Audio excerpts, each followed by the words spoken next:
नमस्कार, आप सभी का इस कथा पटल पर हार्दिक स्वागत है।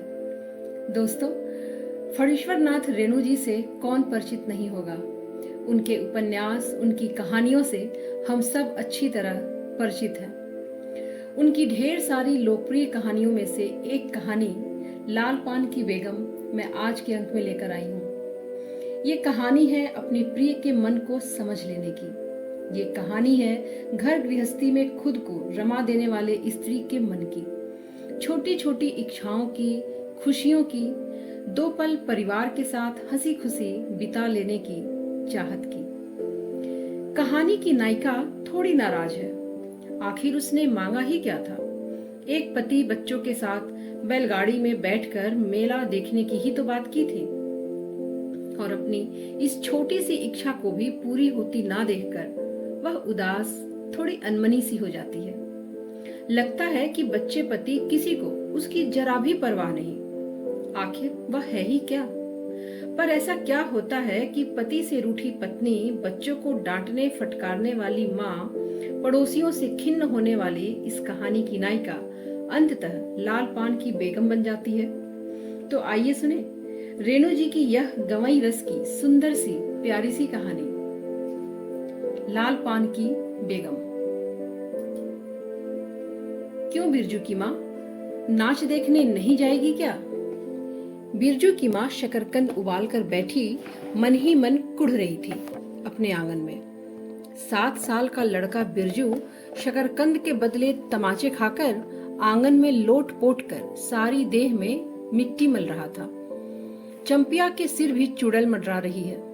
आधे आंगन धूप रहते जो गई है सहुआइन की दुकान गुड़ लाने, अभी तक नहीं लौटी। दिया बाती की बेला हो गई। आए आज लौट के जरा। बागड़ बकरे की देह में कुकुर माछी लगी थी, इसलिए बेचारा बागड़ रह रह कर कूंद फांद कर रहा था। बिरजू की माँ बागड़ पर मन का गुस्सा उतारने का बहाना ढूंढकर निकाल चुकी थी।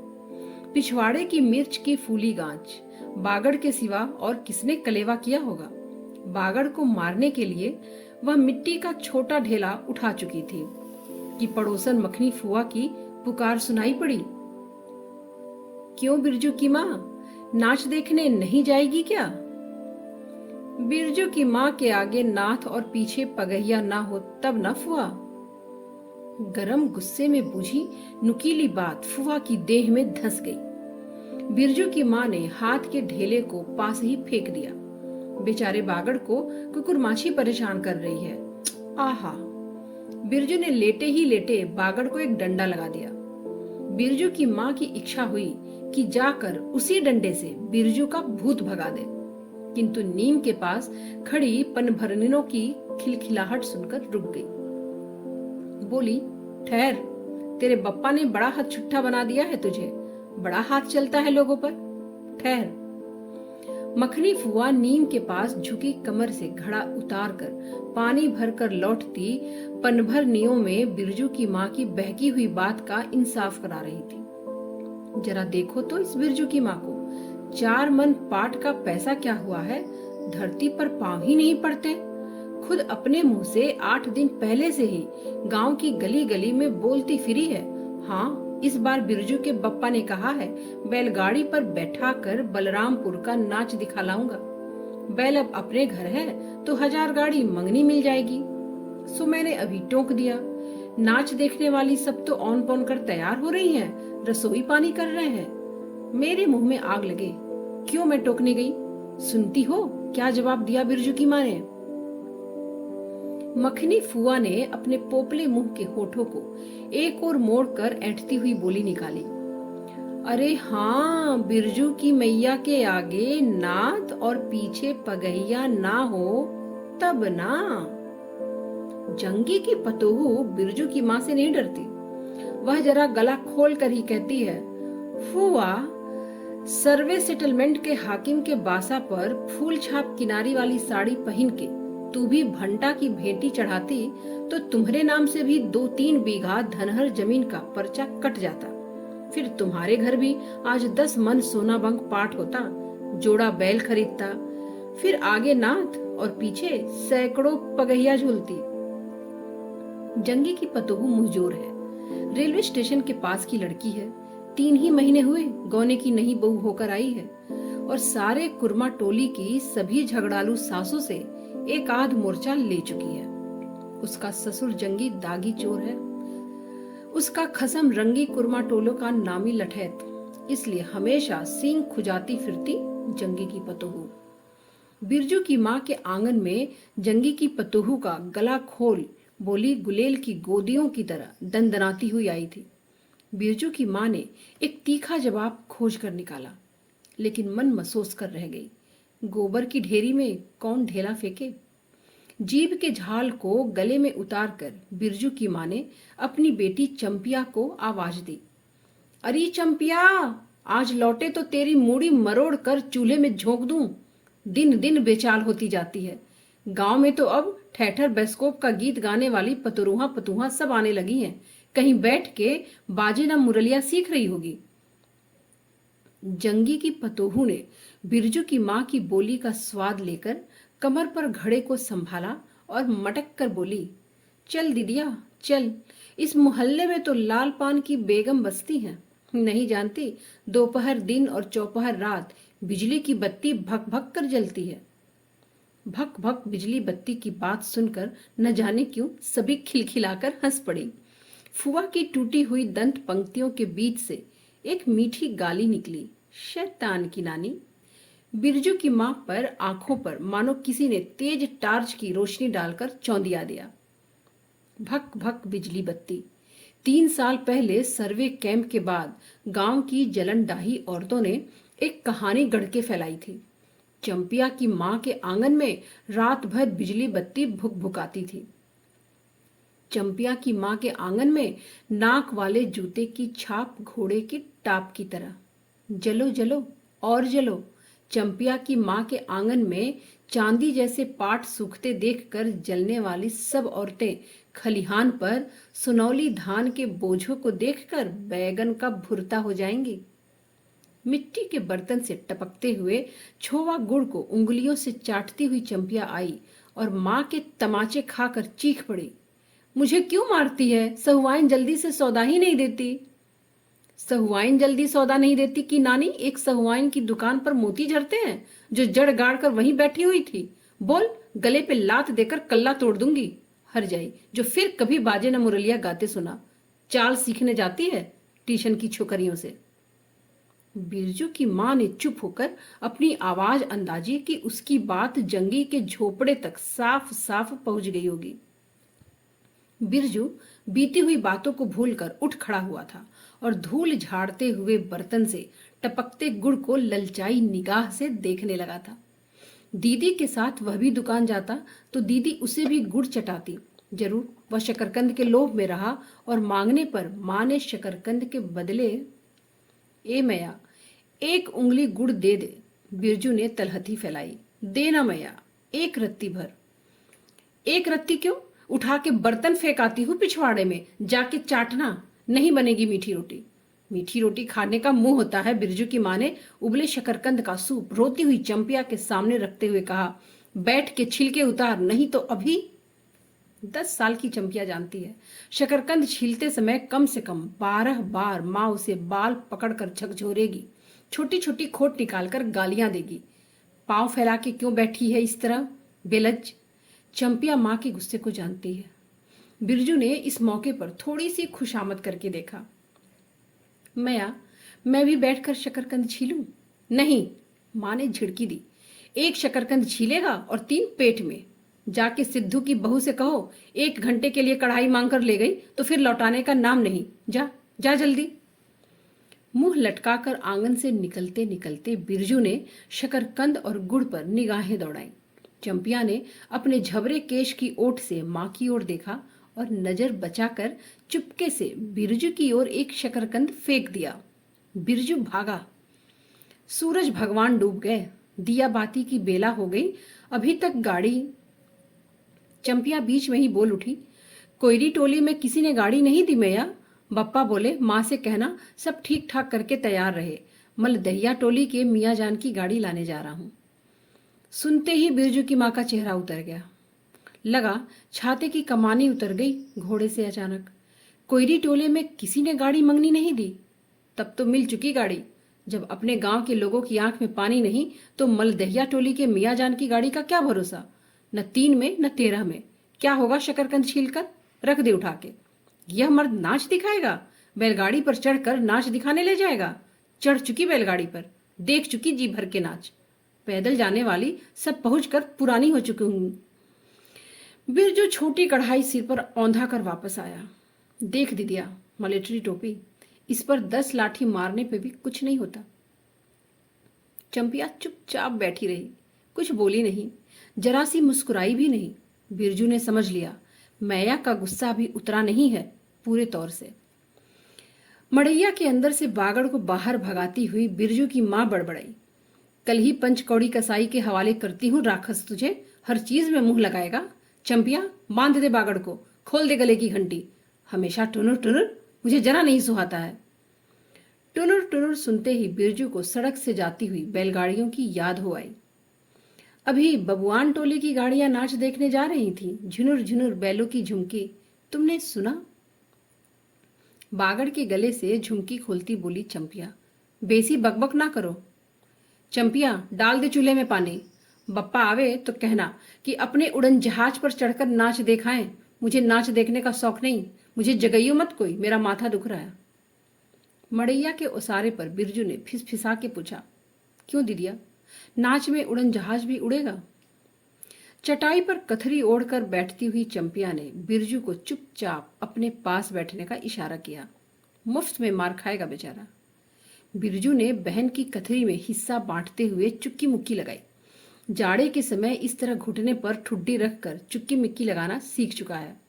उसने चंपिया के कान के पास मुंह ले जाकर कहा, हम लोग नाच देखने नहीं जाएंगे, गांव में एक पंछी भी नहीं है, सब चले गए। चंपिया को तिल भर भी भरोसा नहीं। संझा तारा डूब रहा है, बप्पा अभी तक गाड़ी लेकर नहीं लौटे। 1 महीना पहले से ही मैया कहती थी बलरामपुर के नाच के दिन मीठी रोटी बनेगी, चंपिया छीट की साड़ी पहनेगी, बिरजू पैंट पहनेगा। बैलगाड़ी पे चढ़ के चंपिया की भीगी पलकों पर एक बूंद आंसू आ गया। बिरजू का भी दिल भर आया। उसने मन ही मन में इमली पर रहने वाले जिन बाबा को एक बैगन कबूला, गांच का सबसे पहला बैगन, उसने खुद जिस पौधे को रोपा है। जल्दी से गाड़ी लेकर बप्पा को भेज दो ना जिन बाबा। मड़ैया के अंदर बिरजू की माँ चटाई पर पड़ी करवटें ले रही थी। ओह, पहले से किसी बात का मंसूबा नहीं बांधना चाहिए किसी को। भगवान ने मंसूबा तोड़ दिया। उसको सबसे पहले भगवान से पूछना है, यह किस चूक का फल दे रहे हो भोले बाबा? अपने जानते उसने किसी देवता पितर की मान मनौती बाकी नहीं रखी। सर्वे के समय जमीन के लिए जितनी मनौतियां की थी, ठीक ही तो। महावीर जी का रोट तो बाकी ही है। हाय रे देव, भूल चूक माफ करो महावीर बाबा, मनौती दूनी करके चढ़ाएगी बिरजू की माँ। बिरजू की माँ के मन में रह रहकर जंगी की पतोहों की बातें चुपती हैं। भक भक बिजली बत्ती, चोरी चमारी करने वाले की बेटी पतोहू जलेगी नहीं। 5 बीघा जमीन क्या हासिल की है बिरजू के बप्पा ने। गांव की भाई खोकियों की आंखों में किरकिरी पड़ गई है। खेत में पाट लगा देखकर गांव के लोगों की छाती फटने लगी। धरती फोड़ कर पाट लगा है। बैसाखी बादलों की तरह उमड़ते आ रहे हैं पाट के पौधे। तो अलान तो फलान, इतनी आंखों की धार भला फसल सहे। जहां 15 मन पाट होना चाहिए, सिर्फ 10 मन पाट कांटा पर तौल के ओजन हुआ भगत के यहाँ। इसमें जलने की क्या बात है भला? बिरजू के बप्पा ने तो पहले ही कुरमा टोली के एक एक आदमी को समझा के कहा, जिंदगी भर मजदूरी करते रह जाओगे, सर्वे का समय हो रहा है, लाठी कड़ी करो तो 2-4 बीघे जमीन हासिल कर सकते हो। सो गांव की किसी पुत खौकी का भतार सर्वे के समय बाबू साहब के खिलाफ खांसा भी नहीं। बिरजू के बप्पा को कम सहना पड़ा है। बाबू साहब गुस्से से सर्कस नाच के बाघ की तरह हुमड़ते रह गए। उनका बड़ा बेटा घर में आग लगाने की धमकी देकर गया। आखिर बाबू साहब ने अपने सबसे छोटे लड़के को भेजा। बिरजू की माँ को मौसी कह के पुकारा। यह जमीन बाबूजी ने मेरे नाम से खरीदी थी। मेरी पढ़ाई लिखाई उसी जमीन की उपज से चलती है। और भी कितनी बातें। खूब मोहना जानता है उतना जरा सा लड़का, जमींदार का बेटा है। चंपिया, बिरजू सो गया क्या? यहाँ आजा बिरजू अंदर, तू भी आजा चंपिया। भला आदमी आए तो एक बार आज। बिरजू के साथ चंपिया अंदर चली गई। ढिबरी बुझा दे, बप्पा बुलाए तो जवाब मत देना, खपच्ची गिरा दे। भला आदमी रे, भला आदमी, मुंह देखो जरा इस मर्द का। बिरजू की माँ दिन रात मंझा न देती रहती तो ले चुके थे जमीन। रोज आकर माथा पकड़ के बैठ जाए, मुझे जमीन नहीं लेनी है बिरजू की माँ, मजूरी ही अच्छी। जवाब देती थी बिरजू की माँ खूब सोच समझ के, छोड़ दो, जब तुम्हारा कलेजा ही स्थिर नहीं होता है तो क्या होगा, जोरू जमीन जोर के, नहीं तो किसी और के। बिरजू के बाप पर बहुत तेजी से गुस्सा चढ़ता है, चढ़ता ही जाता है। बिरजू की माँ का भाग ही खराब है जो ऐसा गोबर गणेश घर वाला उसे मिला। कौन सा शौक मौज दिया है उसके मर्द ने। कोल्हू के बैल की तरह खटकर सारी उम्र काट दी इसके यहाँ। कभी एक पैसे की जलेबी भी लाकर दी है उसके खसम ने। पाट का दाम भगत के यहाँ से लेकर बाहर ही बाहर बैल हट्टा चले गए। बिरजू की माँ को एक बार नमरी लोट देखने भी नहीं दिया आंख से। बैल खरीद लाए, उसी दिन से गांव में ढिढोरा पीटने लगे। बिरजू की माँ इस बार बैलगाड़ी पे चढ़कर जाएगी नाच देखने। दूसरे की गाड़ी के भरोसे नाच दिखाएगा ये। अंत में उसे अपने आप पर क्रोध हो आया। वह खुद भी कुछ कम नहीं है, उसकी जीभ में आग लगे। बैलगाड़ी पर चढ़कर नाच देखने की लालसा किसी कुसमय में उसके मुंह से निकली थी, भगवान जाने। फिर आज सुबह से दोपहर तक किसी न किसी बहाने उसने 18 बार बैलगाड़ी पर नाच देखने की चर्चा छेड़ी है। लो, खूब देखो नाच, कथरी के नीचे दुसाले का सपना। कल भोरे पानी भरने के लिए जब जाएगी, पतली जीभ वाली पतुरियां सब हंसती आएंगी, हंसती जाएंगी। सभी जलते हैं उससे। हाँ भगवान, दाढ़ीजार भी। 2 बच्चों की माँ होकर भी वह जस की तस है। उसका घर वाला उसकी बात में रहता है। वह बालों में गरी का तेल डालती है। उसकी अपनी जमीन है किसी के पास एक घूर जमीन भी अपने इस गांव में? जलेंगे नहीं, 3 बीघे में धान लगा हुआ है, अगहनी। लोगों की बिकदीट से बचे तब तो। बाहर बैलों की घंटियां सुनाई पड़ी। तीनों सतर्क हो गए, उत्कड़ होकर सुनते रहे। अपने ही बैलों की घंटी है, क्यों री चंपिया? चंपिया और बिरजू ने एक साथ कहा, चुप। बिरजू की माँ ने फिसफिसा कर कहा, शायद गाड़ी भी है, घड़घड़ाती है ना? दोनों ने फिर हुंकारी भरी, चुप, गाड़ी नहीं है, तू चुपके से देख कर आ चंपी, भाग के जा, चुपके चुपके। चंपिया बिल्ली की तरह हौले हौले पांव से झांक आई। हाँ मैया, गाड़ी भी है। बिरजू हड़बड़ा के उठ बैठा। उसकी माँ ने उसका हाथ पकड़कर सुला दिया। बोले मत। चंपिया भी गुदड़ी के नीचे घुस गई। बाहर बैलगाड़ी खोलने की आवाज हुई। बिरजू के बाप ने बैलों को जोर से डांटा। हाँ हाँ, आ गए घर। घर आने के लिए छाती फटी जाती थी। बिरजू की माँ ताड़ गई। जरूर मलदहिया टोली में गांजे की चिलम चढ़ रही थी। आवाज तो बड़ी खनखनाती हुई निकल रही है। चंपिया, उसके बाप ने पुकारा। बैलों को घास दे दे चंपिया। अंदर से कोई जवाब नहीं आया। चंपिया के बाप ने आंगन में आकर देखा तो न रोशनी, न चिराग, न चूल्हे में आग। बात क्या है? नाच देखने उताली होकर पैदल ही चली गई क्या? बिरजू के गले में खसखसाहट हुई। उसने रोकने की पूरी कोशिश भी की, लेकिन जब खांसी शुरू हुई तो पूरे 5 मिनट तक खांसता रहा। बिरजू बेटा, बिरज मोहन, बिरजू के बाप ने पुचकार कर बुलाया। मैया गुस्से के मारे सो गई क्या? अरे अभी तो लोग जा ही रहे हैं। बिरजू की मां के मन में आया कि कस के जवाब दे, नहीं देखना है नाच, लौटा दो गाड़ी। चंपिया, चंपिया, उठती क्यों नहीं? ले धान की पंसीस रख दे। धान की बालियों का छोटा झब्बा झोपड़े के ओसरे में रखकर उसने कहा, दिया बालो। बिरजू की मां उठकर उसारे पर आई। 1:30 पहर रात को गाड़ी लाने की क्या जरूरत थी? नाच तो अब खत्म हो रहा होगा। ढिबरी की रोशनी में धान की बालियों का रंग देखते ही बिरजू की मां के मन का सब मैल दूर हो गया। धानी रंग उसकी आंखों से उतरकर रोम रोम में घुल गया। नाच अभी शुरू भी नहीं हुआ होगा। अभी अभी बलमपुर के बाबू की संपन्नी गाड़ी मोहनपुर होटल बंगला से हाकिम साहब को लाने गई है। इस साल आखिरी नाच है। अपने खेत का? हुलसती हुई बिरजू की मां ने पूछा। पक गए धान? नहीं, 10 दिन में अगहन चढ़ते चढ़ते लाल होकर झुक जाएंगी सारे खेत की बालियां। मलदहिया टोली पर जा रहा था, अपने खेत में धान देखकर आंखें जुड़ा गई। सच कहता हूँ, पंचसीस तोड़ते समय उंगलियां कांप रही थी मेरी। बिरजू ने धान की एक बाली से एक धान लेकर मुंह में डाल लिया और उसकी माँ ने एक हल्की डांट दी। कैसा लुक्कड़ है तू रे, इन दुश्मनों के मारे कोई नेम धर्म बचे? क्या हुआ, डांटती क्यों हो? नवान के पहले ही नया धान जुटा दिया, देखते नहीं? अरे, इन लोगों का सब कुछ माफ है। चिरई चुनमुन है यह लोग। दोनों के मुंह में नवान के पहले नया अन्न न पड़े। इसके बाद चंपिया ने भी धान की बाली से 2 धान लेकर दांतों तले दबाए। ओ मैया, इतना मीठा चावल, और गमकता भी है ना दीदिया? बिरजू ने फिर मुंह में धान लिया। रोटी पोटी तैयार कर चुकी क्या? बिरजू के बाप ने मुस्कुराकर पूछा। नहीं, मान भरे सुर में बोली बिरजू की माँ। जाने का ठीक ठिकाना नहीं और रोटी बनाती? वाह, खूब हो तुम लोग। जिसके पास बैल है उसे गाड़ी मंगनी नहीं मिलेगी भला? गाड़ी वालों को भी कभी कभी बैल की जरूरत होगी। पूछूंगा तब कोई टोला वालों से। ले, जल्दी से रोटी बना ले, देर नहीं होगी। अरे, टोकरी भर रोटी तो तू पलक मारते बना देती है। 5 रोटियां बनाने में कितनी देर लगेगी? अब बिरजू की माँ के होठों पर मुस्कुराहट खुलकर खिलने लगी। उसने नजरें बचाकर देखा। बिरजू का बप्पा उसकी ओर एकटक निहार रहा है। चंपिया और बिरजू ना होते तो मन की बात हंसकर खोलने में देर न लगती। चंपिया और बिरजू ने एक दूसरे को देखा और खुशी से उनके चेहरे जगमगा उठे।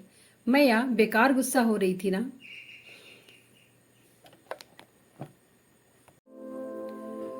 चंपी जरा धैलसार में खड़ी होकर मखनी फुआ को आवाज दे तो।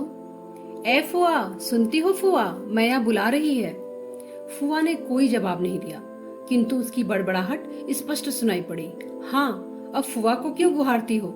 सारे टोले में बस एक फुआ ही तो बिना नाक पगैया वाली है। अरे फुआ, बिरजू की माँ ने हंसकर जवाब दिया। उस समय बुरा मान गई थी क्या? नाक पगैया वाले को आकर देखो, दोपहर रात में गाड़ी लेकर आया है। आ जाओ फुआ, मैं मीठी रोटी पकाना नहीं जानती। फुआ कांखती खांसती आई। इसी के घड़ी पहर दिन रहते ही पूछ रही थी कि नाच देखने जाएगी क्या। कहती तो मैं पहले से ही अपनी अंगीठियां यहाँ सुलगा जाती। बिरजू की माँ ने फुआ को अंगीठी दिखला दी और कहा, घर में अनाज दाना वगैरह तो कुछ है नहीं, एक बागड़ है और कुछ बर्तन बासन, सो रात भर के लिए यहाँ तंबाकू रख जाती हूँ। अपना हुक्का ले आई हो ना फुआ? फुआ को तंबाकू मिल जाए तो रात भर क्या 5 रात बैठकर जाग सकती हैं। फुआ ने अंधेरे में टटोल कर तंबाकू का अंदाज किया। ओहो, हाथ खोल कर तंबाकू रखा है बिरजू की माँ ने, और एक वह है सहुआइन। राम कहो, उस रात को अफीम की गोली की तरह एक मटर भर तंबाकू रखकर चली गई गुलाब बाग मेले और कह गई कि डिब्बी भर तंबाकू है। बिरजू की माँ चूल्हा सुलगाने लगी। चंपिया ने शकरकंद को मसल कर गोले बनाए और बिरजू सिर पर कढ़ाई औंधाकर अपने बाप को दिखलाने लगा। मिलिट्री टोपी, इस पर 10 लाठी मारने से भी कुछ नहीं होगा। सभी ठठाकर हंस पड़े। बिरजू की माँ हंसकर बोली, ताखे पर 3-4 मोटे शकरकंद हैं, दे दे बिरजू को चंपिया, बेचारा शाम से ही। बेचारा मत कहो मैया, खूब सचारा है। अब चंपिया चहकने लगी। तुम क्या जानो कथरी के नीचे मुंह क्यों चल रहा था बाबू साहब का। बिरजू के टूटे दूध के दांतों की फाक से बोली निकली, ब्लैक मार्टिन में 5 शकरकंद खा लिया। सभी फिर ठठाके हंस पड़े। बिरजू की माँ ने फुआ का मन रखने के लिए पूछा, एक कनवा गुड़ है, आधा दूं फुआ? फुआ ने गदगद होकर कहा, अरे शकरकंद तो खुद मीठा होता है, उतना क्यों डालेगी? जब तक दोनों बैल दाना घास खाकर एक दूसरे की देह को जीभ से चाटे, बिरजू की माँ तैयार हो गई। चंपिया ने छींट की साड़ी पहनी और बिरजू बटन के अभाव में पैंट पर पटसन की डोरी बंधवाने लगा। बिरजू की माँ ने आंगन से निकल गांव की ओर कान लगाकर सुनने की चेष्टा की। इतनी देर तक भला पैदल जाने वाले रुके रहेंगे?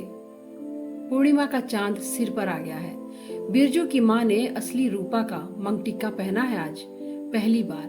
बिरजू के बप्पा को हो क्या गया है? गाड़ी जोतता क्यों नहीं? मुंह की ओर एकटक देख रहा है, मानो नाच की लाल पान की बेगम।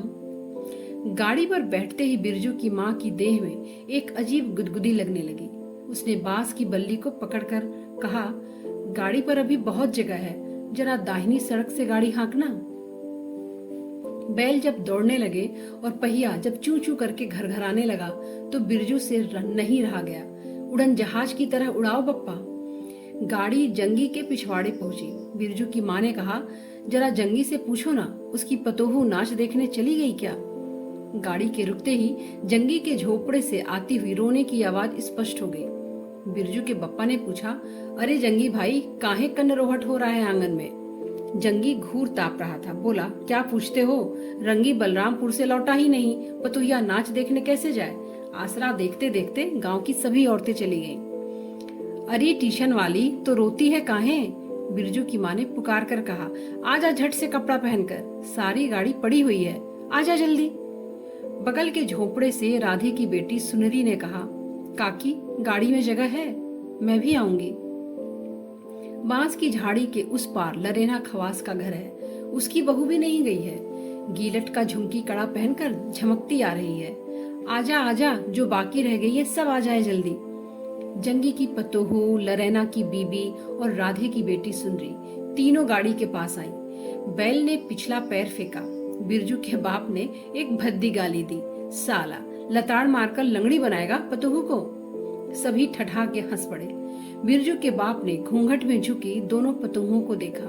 उसे अपने खेत की झुकी हुई बालियों की याद आ गई। जंगी की पतोहू का गौना 3 ही मास पहले हुआ है। गौने की रंगीन साड़ी से कड़वे तेल और लठवा सिंदूर की गंध आ रही है। बिरजू की माँ को अपने गौने की याद आई। उसने कपड़े की गठरी से 3 मीठी रोटियां निकालकर कहा, खा ले एक एक करके, सिमराह के सरकारी कूप में पानी पी लेना। गाड़ी गांव से बाहर होकर धान के खेतों की बगल से जाने लगी। चांदनी, कार्तिक की खेतों से धान के झड़ते फूलों की गंध आती है। बांस की झाड़ी में कहीं दुद्धि की लता फूली है। जंगी की पतोहू ने एक बीड़ी सुलगाकर बिरजू की माँ की ओर बढ़ाई। बिरजू की माँ को अचानक याद आई, चंपिया, सुनरी, लरेना की बीबी और जंगी की पतोहू, ये चारों ही गांव में बाइस्कोप का गीत गाना जानती हैं। गाड़ी की लीक धनखेतों के बीच होकर गई। चारों ओर गौने की साड़ी की खसखसाहट जैसी आवाज होती है। बिरजू की माँ के माथे के मंगटिक्के पर चांदनी छिटकती है। अच्छा, अब एक बाइस्कोप का गीत गा तो चंपिया। डरती काहे है, जहां भूल जाओगी बगल में मास्टरनी बैठी ही है। दोनों पतोहुओं ने तो नहीं, किंतु चंपिया और सुनरी ने खंखार कर गला साफ किया।